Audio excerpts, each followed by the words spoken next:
What's going on, everyone? It's John back again. I've got Michael, I've got Ben with me, and this is your match preview for the game on Saturday against the Shite at Goodison Park. How are you, boys? I'm not bad, mate. I'm really, really good. Loved it.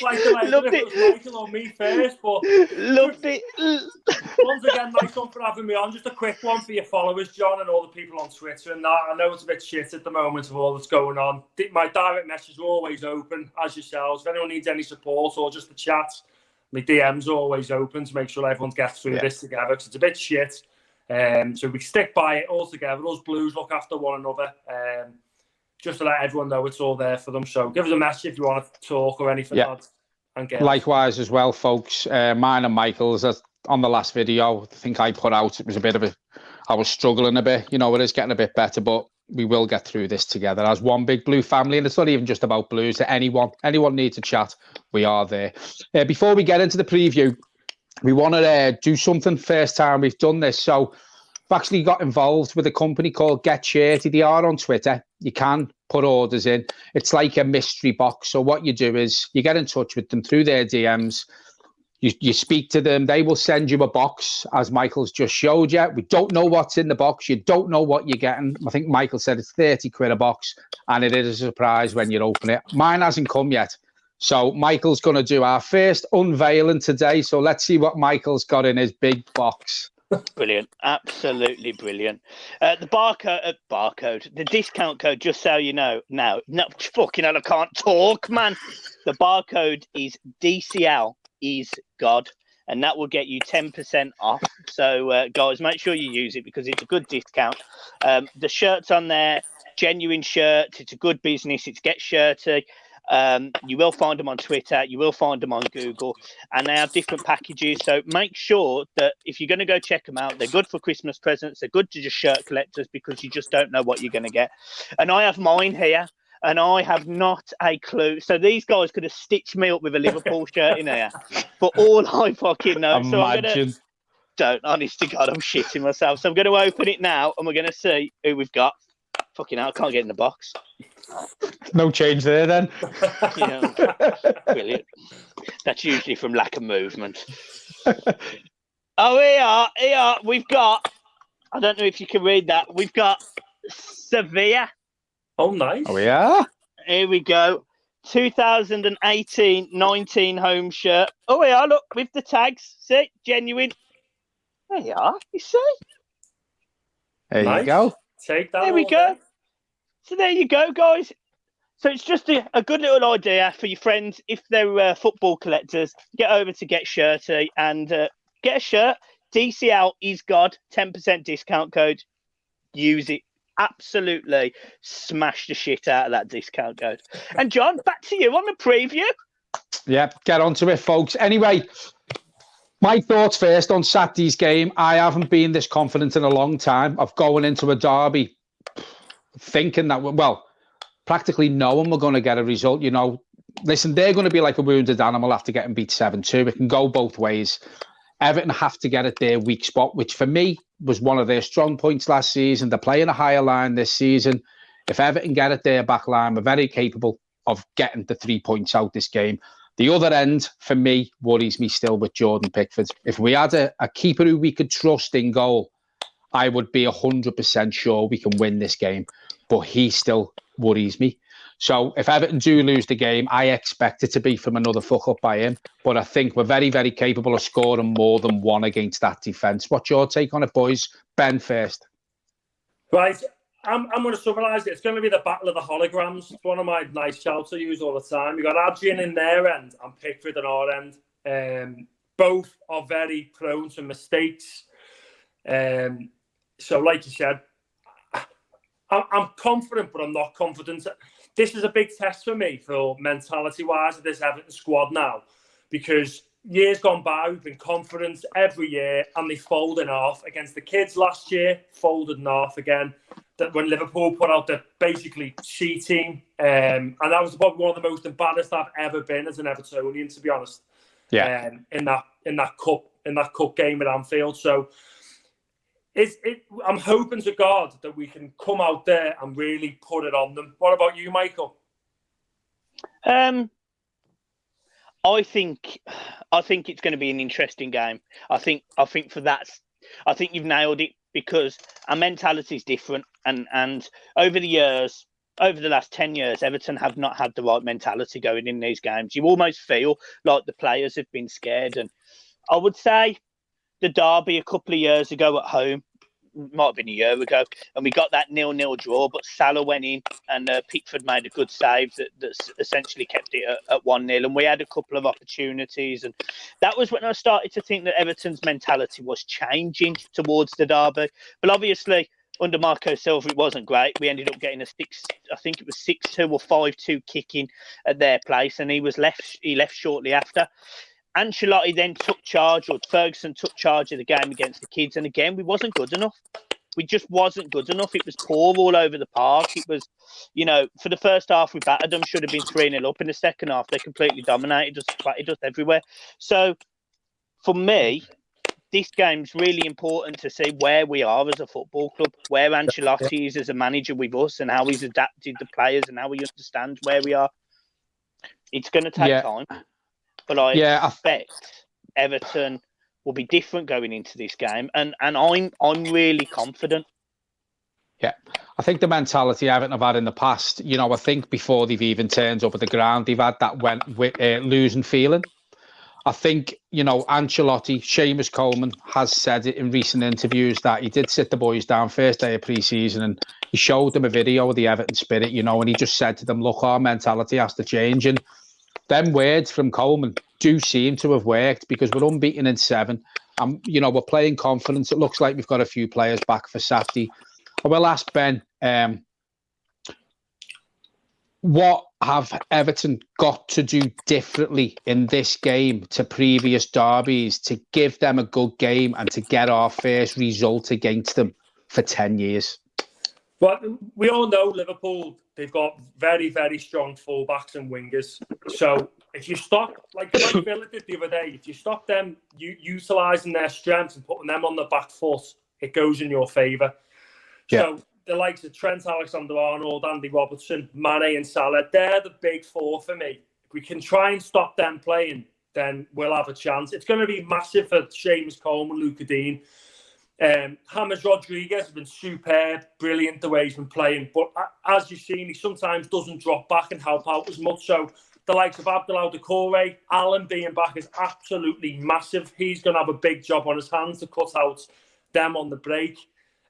We've just got to go into the game with the game plan that Ancelotti is going to put forward. He's frustrated Liverpool before with Napoli in the Champions Leagues. So let's just worry about our game this time. Let's go at them, because they're going to be trying to bomb forward and they're going to leave holes for the likes of James to slip into, for the likes of Richarlison to go into. And if Calvert-Lewin, if Joe Gomez starts, he's got to play on the last man, got to play on the shoulder. Like you said, John, they're playing a very high line at the moment. So if James Rodriguez can get the ball, and we're passing it out from the back a lot sharper and quicker than previous years for me, that's been the difference. To go from defence to attack has been there straight away. So we can win the ball even high up the pitch or stopping them counter-attacking. There'll be gaps for us to get into, like Jack Grealish and Ross Barkley got the other day when they got beat 7-2. Yeah, I think it'll be a very, very dangerous game if Klopp does play the high line, because as you say there, the fullbacks are okay going forward, but the ball over the top and defensively, they've struggled this season. Joe Gomez, I had someone in the car this morning and he doesn't know what's happened to Gomez. Yeah, he's not as good as Van Dijk, but for me, they're very, very... It's very gettable to get at their defence, especially when we've got James and we've got Richarlison. If we can get in behind Robinson and Trent Alexander-Arnold, we will create chances. We will create a lot of chances. That's what Everton have got to target. That's their weak spot. I know you said there's 4 players who could change the game in Liverpool's favour. Your Salah, your Mane. They are dangerous players the other end. If we can keep them out, we're very, very capable of getting in behind their fullbacks. Many times this season, Michael's pointed it out, how many times has James picked the ball up and put it over the top out wide? Now, if that gets in behind Alexander-Arnold or Robinson, we're in. we're in, because I'm telling you now, the form that Doucouré's in, you know, Allen will be pushing up there as well, James and Richarlison and Calvert-Lewin. You've got five players there who are very, very capable of hurting Liverpool if they play that high line. What's your take, Michael? How do you think Everton are going to set up? Do you think they'll target them, or because of the run that we're on against them, do you think Everton will go into it just a bit more cagey? I think the one negative you can say about Everton is that at times they've looked a bit ropey defensively. I think that's fair to say. I think Yuri Mina had a really, really good game against Brighton. It was best game in an Everton shirt for me. I've seen him, yeah, agreed. Yeah, agreed. So if he's got that same level of confidence going into this game, then look, I'm rest assured at the back, the areas that they'll hurt us be pace. They'll utilise the wings as they always do. But if they play the same way that Villa played, they played against Villa, they will get ripped apart, because Everton almost don't need a way of setting up and don't need a tactic, because if they get the ball to James Rodriguez, he can ping it left or right. He can play them in cutting balls where he doesn't even look, and he play. You know, if you think about it, James Rodriguez literally sits sort of to the right of the pitch on the, say, 25-yard mark from their goal, and he either goes left to Luca Dean or inside to Coleman, and we've scored from both sides, because he then also has Dominic Calvert-Lewin sitting at one front post and Richarlison will be sitting at the back post, and that's the way that we've worked. If Liverpool push up the pitch and Trent Alexander-Arnold and Robertson aren't in those positions, they're going to get fucked so many times that, you know, it'll be verging on something on Pornhub. They won't be showing this game on BT. It will be on Pornhub. So for me, I'm expecting Everton. If Everton dominate the midfield like I expect they will, we win this game, and I don't see how we lose it. The only areas Everton can lose this game is if Mane and Salah get down the sides, and if they get down the sides, they can hurt us because we're slow at the back. But again, you know, we've got the informed striker. So again, you know, when there's been games when Everton have sort of let off the pedal a little bit, and we've all seen it. You know, we've gone 2-2 with Albion. We went, I think it was 1-1 with Brighton. When Everton need to step up, they step up. This is where the test is. Can we step up against the champions? Now, in my opinion, yeah, we can. We need to prove it on Saturday. If we can pick the 3 points up on Saturday, this will be the statement that we're looking for now, because listen, we've had a great start to the season. If we can take 3 points off them for the first time in 10 years, I actually start to think teams will start to sit up and notice Everton now this season. You know, you see comments on Twitter, they haven't really played anyone. I'm not being funny. There won't be many teams that go to Tottenham and Crystal Palace and win both games this season. Everton have done it. Even Brighton come to Goodison and they give us a really good game, and this is the same team that almost beat Man City and Man United. You know, this is the same team that were robbed against Man United, and absolutely robbed. Chelsea too, because they should have scored. Exactly. So I'm not being funny. This Brighton side's a good team, and in my opinion, it's an outside chance for the top 10. So Everton in this game, for me, and I know what you're going to say, so I'm just going to say it. If Everton win this game fairly comfortably, that's the statement. I don't want to see Liverpool dominate possession and we get a 1-0 win because we've hit them on the counter. I want to beat them fair and square. I want Liverpool fans and Liverpool Football Club to come out of that game and go, fucking hell, that's not Everton. Shot that, but they won't. I'd take the 1-0, mate. No, and I know we would, but for Carlo's aspirations, he's going to want to go into that game and prove to the fans, the players, that we've got the quality to beat the best. And I hate saying it about Liverpool, but they won the league last season. So you've got to say they were the best last season. Everton need to prove that they're better than that. Well, and like you said, that's where we need to get to. 10 years to the day, I think. So 10 years we haven't beat that shower of shite. It's hard. It has been hard. And like you said, Michael, I'd love to absolutely murder them, like smash them off the park.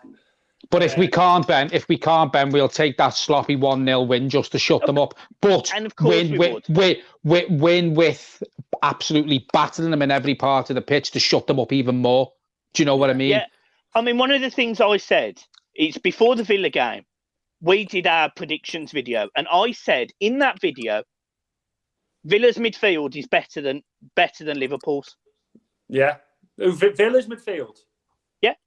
Grealish, McGinn and Barkley are better footballers than Liverpool's midfield in that game. Henderson, they're all workers. In that game, I agree with you there, Michael. They played Liverpool's well. midfield was great, but you got to. Yeah. They're gonna. This Thiago's gonna come in on Saturday for me. He's gonna start. They'll have Fabinho and probably Henderson. I'm gonna go for. We've got to press them. We can't give that Thiago time on the ball. No. Well, you take me on to what my next comment, what I was going to say there, Ben. Years gone by, Liverpool have won the game in the midfield because they've got the ball to Mane and Salah and Firmino, and we've had no one to stop the supply to them players. Now we have Allen and Doucouré to do that, and this is what I was going to say. If we stop the supply to their 3 goal threats and their 3 most dangerous players, I don't see us losing the game, and we've got the players capable of doing that now. You know, this is where the games have been lost for years. The midfield being shit. You know, Davis, Schneiderlin, Sigurdsson, Delph, you know, it's been poor. We've had to put players in who don't normally play there. I'm actually confident that Allen and Doucouré can stop that flow to their front 3. And if we can, I don't see them hurting us or threatening us, but we're very, very capable of threatening them the other end. We really, really are. Yeah, I agree with Michael in that Villa game. They were like space jammed, Liverpool's whole team. I feel like they lost all the powers. They were just... I haven't seen a game like that for a while. And to be fair comments in that game, McGinn, Barkley were the better by far, picking up more clever positions. I can't see lightning striking twice with them. I didn't know what I was watching last time. I texted my dad, get Sky Sports on now. You're going to have a ball. And he was pissing himself all night. I think it's the high line, Ben. And, you know, I think listen, he didn't bring that many players in Liverpool. And I've said this many times. If you win the league, I think you'd have to change the way you play or bring in new players just to change it a bit, because you can't go into the following season playing the way you play. The teams will find you out. Yeah. And I think that's why. That Thiago is world class. He's a very, very intelligent footballer. Oh yeah, Thiago's world class, and I think the issue, you know, alluding to the midfield, and obviously whether it's Henderson, Thiago, Fabinho, whoever plays in there, fundamentally the 2 defensive lads. You've got a ball carrying midfielder, which is usually Thiago. Then you'll have Henderson and whoever, who sort of slide around the pitch depending on where Trent Alexander-Arnold is and where Robertson is. Now, that's the same way we play. It's the same way we play, because Allen and Doucouré do the same job, and we let James or Gomez go forward. And that's what Gomez has been doing. He's been picking up the space. So for Everton to win, I actually almost think we have to sort of play around their midfield and hit the gaps of Robertson. And we almost need to let them come at us and hit the gaps. Play around them. We can do that because of Rodriguez and Gomez. Gomez has got a range of passing on him as well. And we've seen it a little bit more this season. If you get the ball to those two, Richarlison and Dominic Calvert-Lewin are going to be running at Van Dijk and Gomez or whoever plays in the middle all day. They're going to do it all day. And eventually we will get in down the sides and play and get the ball in the box. Against Van Dijk, Dominic Calvert-Lewin's going to have a difficult time aerially. But he's found out already this season that on his feet, Van Dijk isn't as good as people believed. You know, he's probably got to his own head as well, his ego. Yeah. This is a massive opportunity for us to pick them holes. And as long as we pick them holes, we are going to hurt them. And what Villa did was really clever, because they let them come at them, let them constantly come at them and pick that hole. You saw McGinn constantly looking for that ball to Grealish where Trent Alexander-Arnold was. And that's how we scored 3 goals. Barkley scored in the same position. Everton can do that if they play the same way. Now, if they sit back, then we've got a difficult game because we've got to break them down. And Liverpool aren't used to sitting back. That first goal was massive for me. Absolutely massive. If they go 1-0 up, they will just... They're very good at seeing out 1-0s. When they concede first, that is when all hell starts breaking loose sometimes. So hopefully that can play into our hands going 1-0 up. I think you're going to see a completely different game. And I think at the end of the game, the Liverpool players are going to go, that was a fucking completely different Everton there. We haven't played an Everton like that for a long time. So news is coming out that Yerry Mina may be carrying a thigh injury. Would you have any worries about throwing Ben Godfrey straight in? No. For me, he's a very, very athletic, powerful centre-half. Played in the Premier League last year. I'd be putting him straight in. The big news was Coleman being back for me. I'm made up that he's back. Like I said on every video I do, he's making me look like a fool, which is unbelievable to see. I'm still getting stick on Twitter for it. Honest to God, I had a guy last night who retweeted my post simply going, "You're not taking a piss out of Coleman now." And I said, I didn't fucking say it. It was him. So he's making me look like a fool. So I'm taking full responsibility for his complete uplift and form still.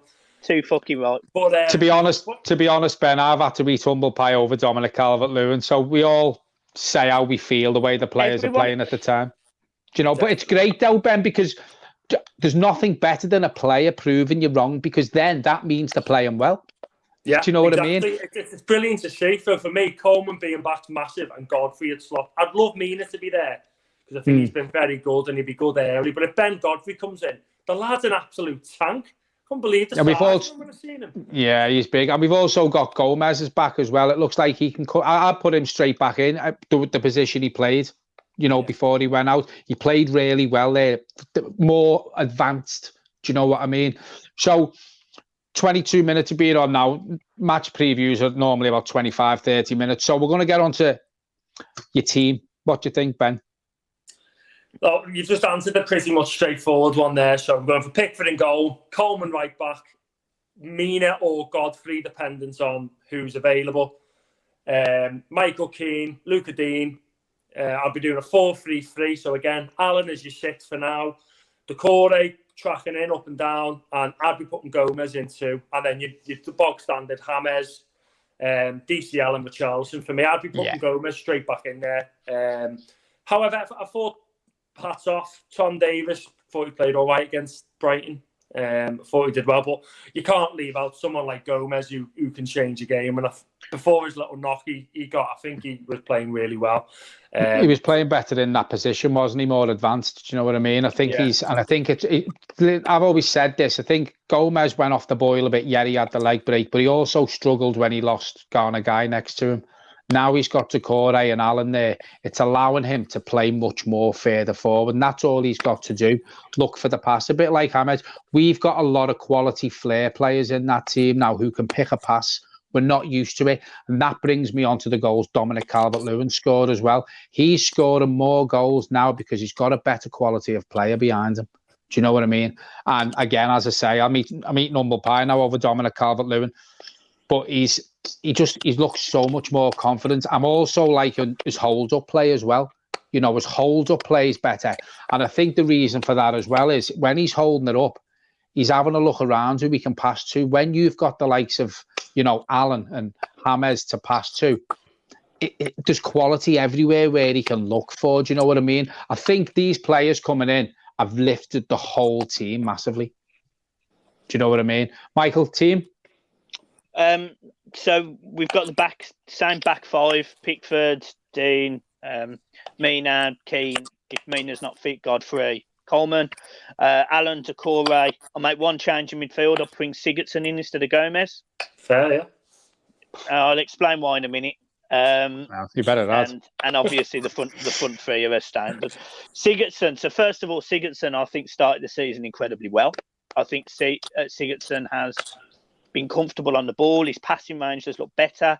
You know, he set up the other goal for Dominic Calvert-Lewin against Fleetwood the other day. He scored another. I think he scored another fantastic goal for Iceland, and his confidence is absolutely through the roof. Whenever Sigurdsson's played, he's played well. It's not like we can sit here and slag him off like we could last season. He's played really well, and I think in the middle of that park, as much as Gomez has had a great start to the season, so I'm not going to sit here and slag him off either.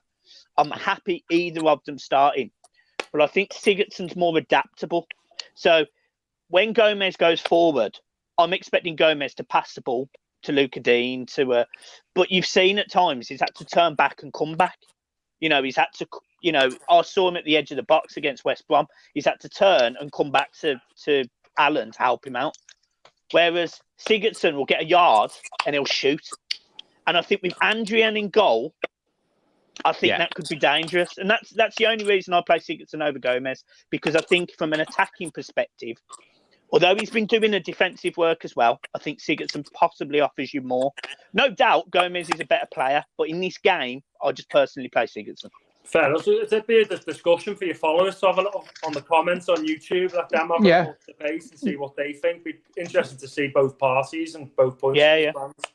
I agree with both. I am going to go with Ben's team, but only for the flair that Gomez can bring us, you know, especially playing with the other players who have come in. But I can see why Michael's saying that, because if you give Sigurdsson the chance to have a pop or Gomez the chance to have a pop, Sigurdsson's probably scoring more.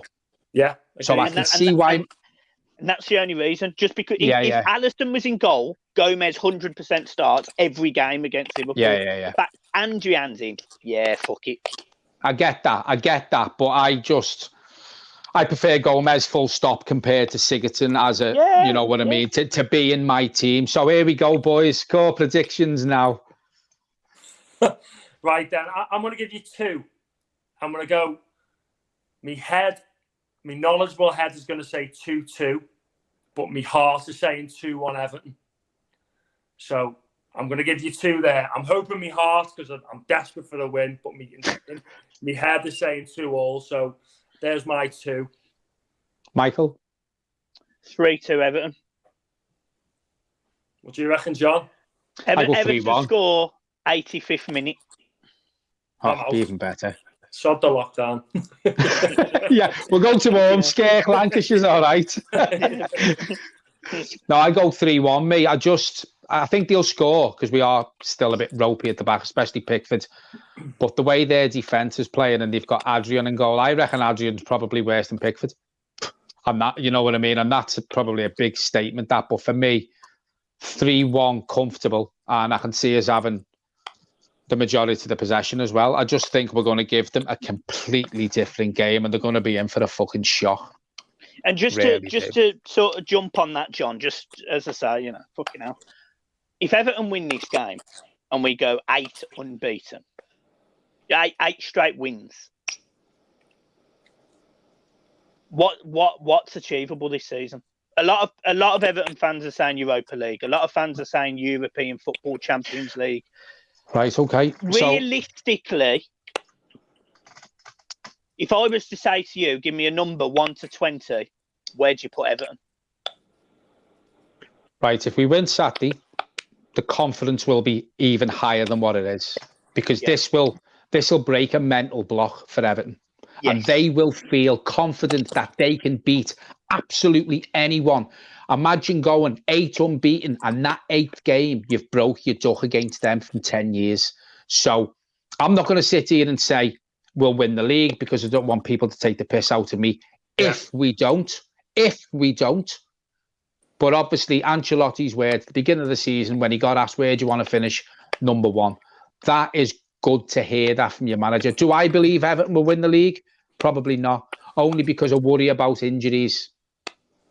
If we had a better quality squad, a better quality player to come in, I would say we could challenge. If we win on Saturday, the answer to Michael's question, 4th. Ben? Well, I liked what you said then, John, what Ancelotti said. You aim for the sky, you hit the ceiling. Every team should do. I'm not fucking touch it. So I love that from him. I think there's going to be a whole new top four this year. This Big Six, I've just seen the news then, just flashed down, this Operation Big Six. Won't happen, that. It's been fucked off, apparently. It's just popped down on my stream, so that's good to see.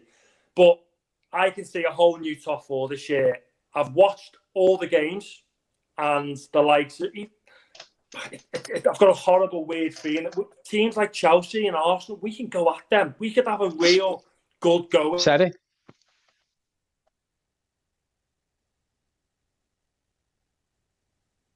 Top three, I think we can achieve. Some of my Red fans are saying you should be going for top four. So I think top four, and I think third. Listen, before the season started and before we brought these three quality players we brought in, we done a Premier League prediction. I put Everton 12th. And 3 players now, for me, is pushing us for 4th. Do you know what I mean? Yeah. And that, you know, can you imagine? I've said this, Ben. For me, this is a season of transition. It's a season of transition. Same as Chelsea. You know, you bring a couple of players in. It takes a while to get going. They've all hit the ground running.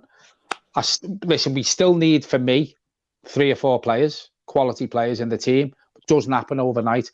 Get maybe a one in January, and then we go again next summer. Obviously, we're not going to be able to splash the cash unless we can get these deals coming in or what have you.